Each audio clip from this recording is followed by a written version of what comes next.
C-H-I-C-A-G-O. Claws up, bear down, red zone, let's go. C-H-I-C-A-G-O. Claws up, bear down, red zone, let's go. C-H-I-C-A-G-O. Claws up, bear down, red zone, let's go. C-H-I-C-A-G-O. Claws up, bear down, red zone.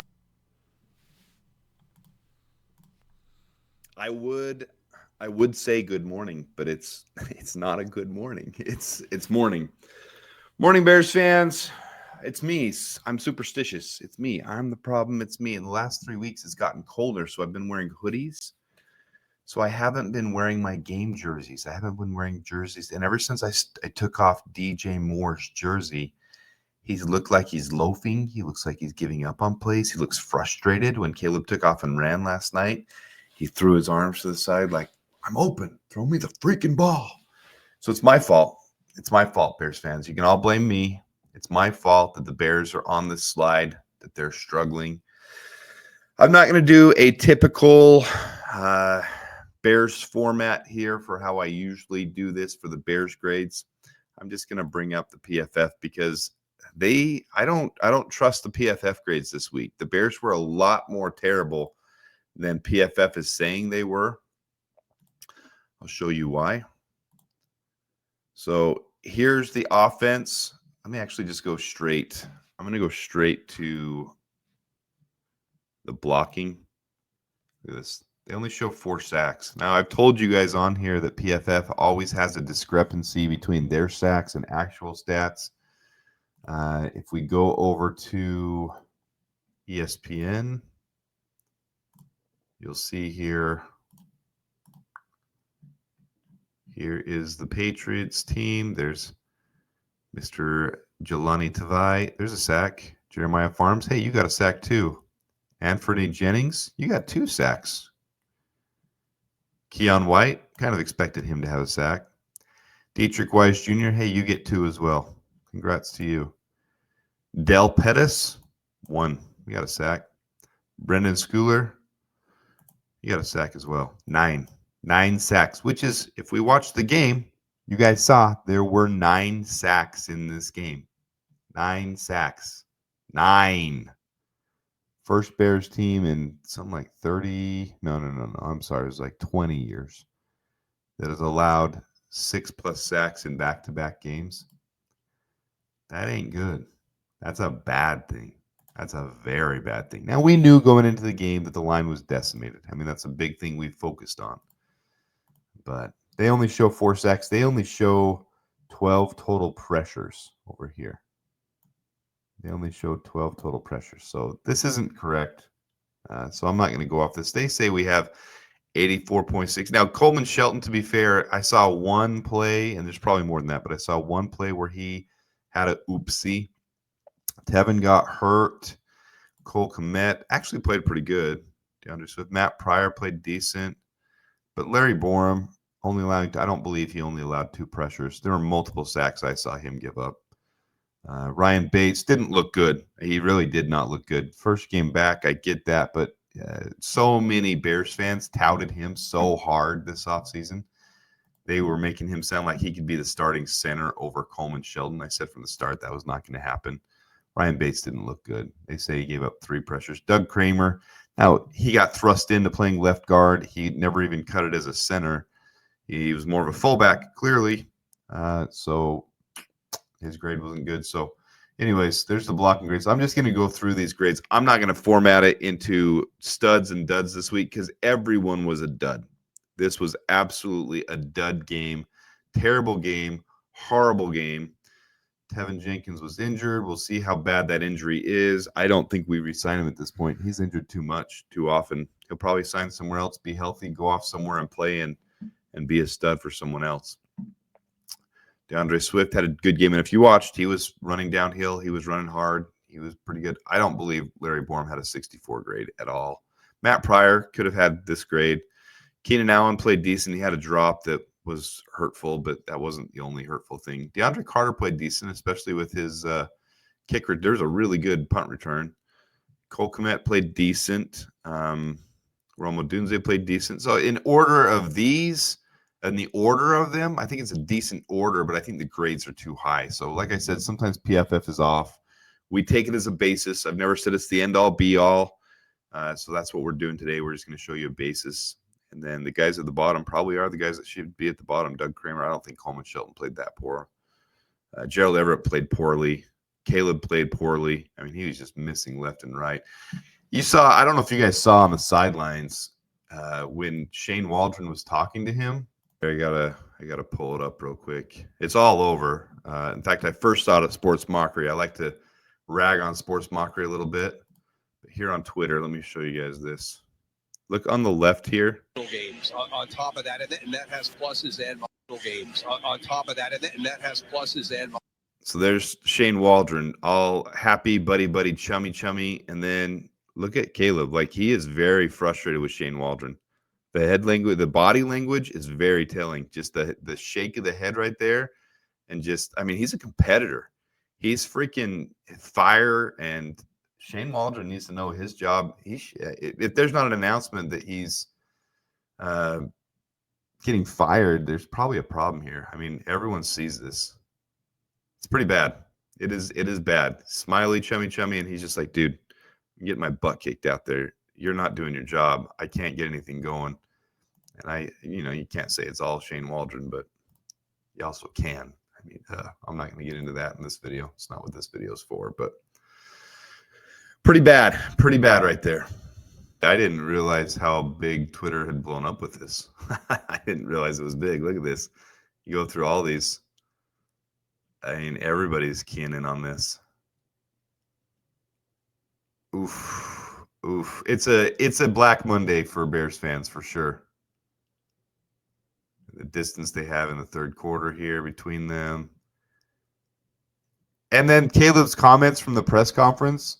They asked him about planning. I actually appreciate the media from this press conference. They were asking a lot of hard questions, and Eberflus had a hard time answering some of them, but he kept his composure. I do appreciate Eberflus's composure and that he took responsibility on this game. They're going to go over every position. I'm not trying to defend Eberflus and say he's the man, but he has done his job with his defense, and he's not happy either. Yeah, this is rough, guys. Sorry, it was 30 years. 30 years since we've had that bad. I just saw that on here. So, yeah, not a good look. Not a good look at all. Rough. Let's get back to the grades.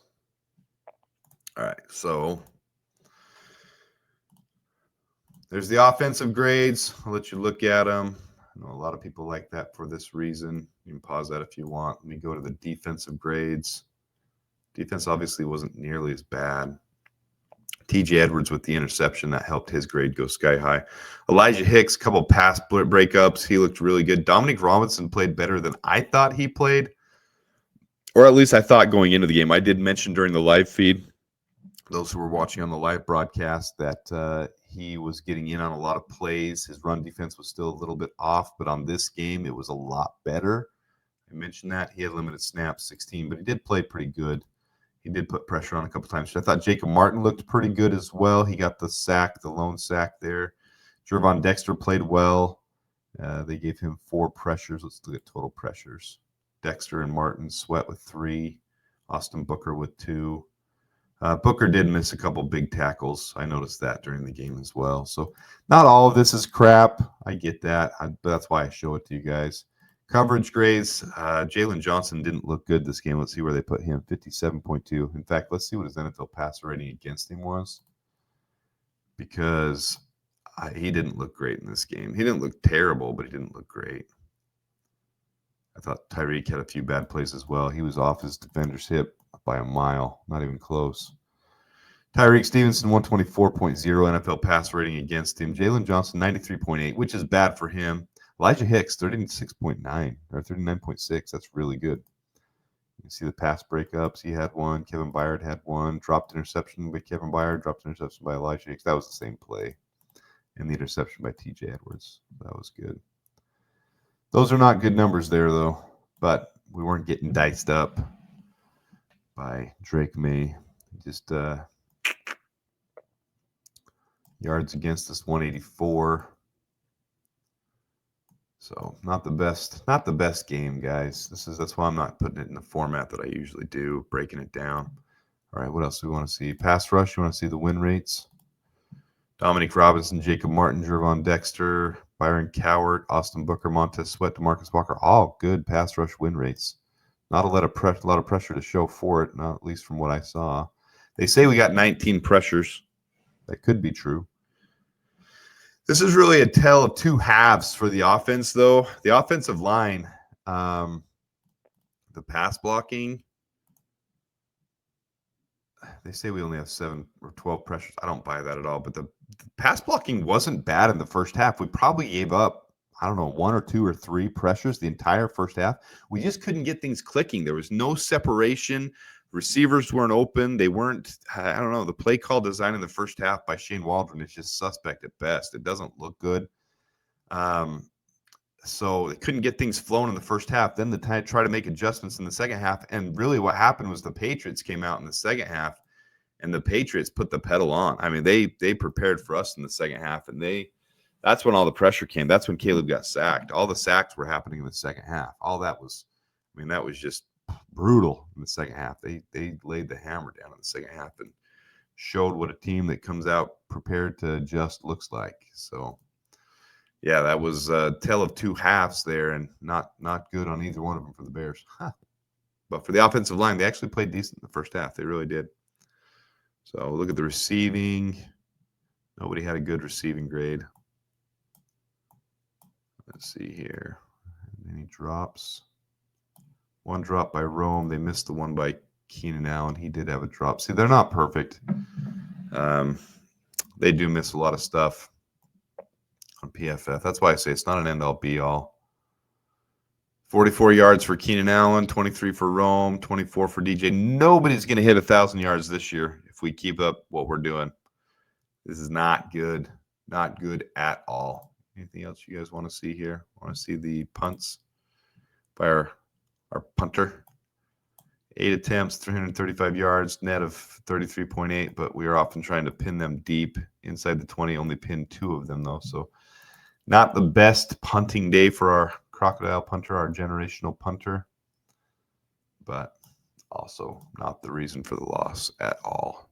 Not even close to the reason for the loss. So want to see our passing pressure. So 120 yards passing for Caleb, 16 for 30. They give him a adjusted completion of 70.8, which isn't bad. It's not good either. You want your adjusted completion to be at least 75 to 80. One drop. No big time throws. No turnover worthy plays. I mean, there's a good thing. See, here they show 8 sacks, so at least they're a little accurate there. Throwaway 5, NFL pass rating 63. Just bad. I mean, just a bad game. So look at the pressure and depth. 0 attempts deep this game. 0 attempts deep because you couldn't get things going. 0 for 1 intermediate, 0 for 2 intermediate, 6 for 7, 5 for 5, 4 for 7. I don't know. Just couldn't get things flowing. Couldn't get them rolling. It was not good. So sorry, this is a depressing video, guys. It is what it is. This is a depressing video. But that's the Bears grades. Hopefully you guys like to see that. I know a lot of you guys like to see that. You don't want to pay for your own PFF subscription. So anyways, there you have it. Bears versus Patriots grades. Appreciate you guys who tuned in for the live feed. Appreciate you guys tuning in now. If you don't mind hitting the like button, I appreciate it. We'll try to be more upbeat if we can have a reason to be upbeat. A firing maybe of Shane Waldron, bringing in a new offensive coordinator, that would be great. I do have my first mock draft after being completely decimated and down. Looking forward to next year's draft. I have that because I don't think we're making the playoffs at this point. So I got my first mock draft out coming out this afternoon. Check it out. It's already out there, scheduled for about 5:30ish. So check that out this afternoon. And until next time, dabears and bear down.